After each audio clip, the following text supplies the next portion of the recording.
मुलाना मंडी में भी जाके आया हूँ। वहाँ पर जो है जीरा काफ़ी था, पर इसमें जीरा काफ़ी कम है। अपनी गेहूँ फिर भी ठीक है, थोड़ा थोड़ा दाना तो है लेकिन उतना नहीं है। वहाँ पर तो और भी ज़्यादा था। आज आपने बराड़ा अनाज मंडी का दौरा किया है जी, तो क्या हालात हैं बराड़ा अनाज मंडी के? देखिए मैं आज मुलाना मंडी में भी गया था और बराड़ा अनाज मंडी में भी गया था। गेहूं की खरीद चल रही है लेकिन धीमी गति से चल रही है। रोज नए रूल बनते हैं, रोज उनको बदला जाता है। सरकार इस तरह से काम कर रही है जैसे कि पहली बार किसान का अनाज खरीद रही है। तो ये थोड़ा सा कहीं ना कहीं दुख की बात है कि जो फैसले लिए जाएं वो पहले ही सबको ध्यान में रखते हुए, किसानों को ध्यान में रखते हुए ही लेने चाहिए। कभी ये नहीं समझ में आता अभी किस किसान ने आना है आज अपनी फसल को बेचने, किसको एसएमएस मिलेगा समय पे, किसी को नहीं मिलेगा। तो इस तरह की कई समस्याएं हैं। मुलाना में जैसे अभी हम गए, लिफ्टिंग नहीं हुई है अभी। जो किसान आ जाता है उसका तो गेट पास नहीं होता, जिसका गेट पास होता है वो आया नहीं होता।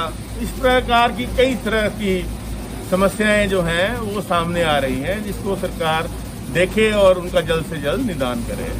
हरियाणा की कई मंडियों में किसान अब भी प्रदर्शन कर रहे हैं सरकार के खिलाफ, इसके ऊपर आप क्या कहेंगे?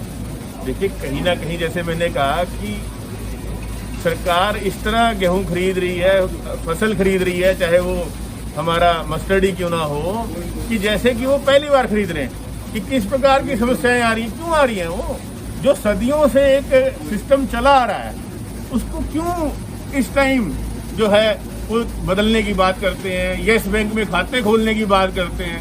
भाई सरकार, हरियाणा सरकार के खुद के करोड़ों रुपए तो येस बैंक में फंस गए बिजली विभाग के। तो आड़तियों को क्यों कहते हैं कि भाई आप येस बैंक में खाता खोलो? वो तो चलो ठीक हो गया कि अब इन्होंने, सरकार ने वो फैसला अपना वापस ले लिया, लेकिन कोई पूछे कि क्यों ऐसे फैसले लिए जा रहे हैं बिना सोचे समझे। और कथनी और करनी, दाना दाना खरीदेंगे, भी दाना दाना करके खरीद रहे हो आप। तो आज भी आप देखिए कि जो हमारी सरसों है, अम्बाड़ा जिले में मुश्किल से तो 2 सेंटर बनवाए, नहीं तो पहले शहजादपुरी था, उसके बाद साहब बनवाया, लेकिन वहां पे परचेज कितनी हुई है? अभी तक 5% के करीब जो है हमारी सरसों खरीदी गई है। अब वो बाकी कब खरीदी जाएगी, क्या कार्यक्रम बनेगा? और ऐसे ही जो अभी हमारा कहते हैं जी दाना दाना खरीदेंगे, जिन किसानों ने रजिस्ट्रेशन नहीं कराया उनका क्या होगा? उनका दाना कब खरीदना है, उसके बारे में क्या प्रावधान है, उसके बारे में भी सरकार बताए कि वो कब खरीदना है। तो आप किसानों से, आड़तियों से मिले जी मंडियों में, तो उन्होंने क्या मांग रखी है, क्या सरकार को करना चाहिए जिससे उनको सुविधाएं मिले?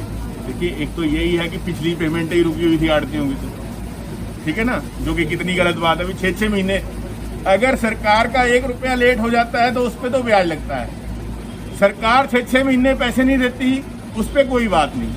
ऐसा नहीं होना चाहिए, एक तरह से काम होना चाहिए। फिर आप जैसे कह रहे हैं,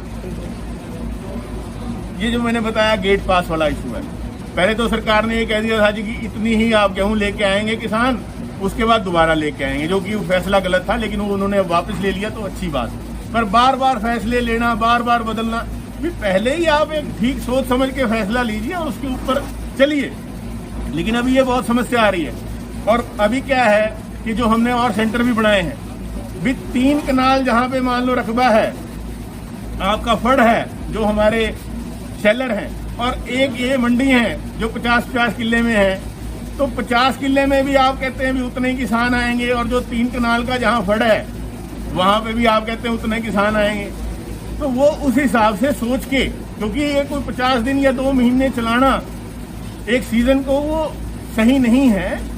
जितना सुचारू रूप से इसको कार्यक्रम को चलाया जाए उतना ठीक है।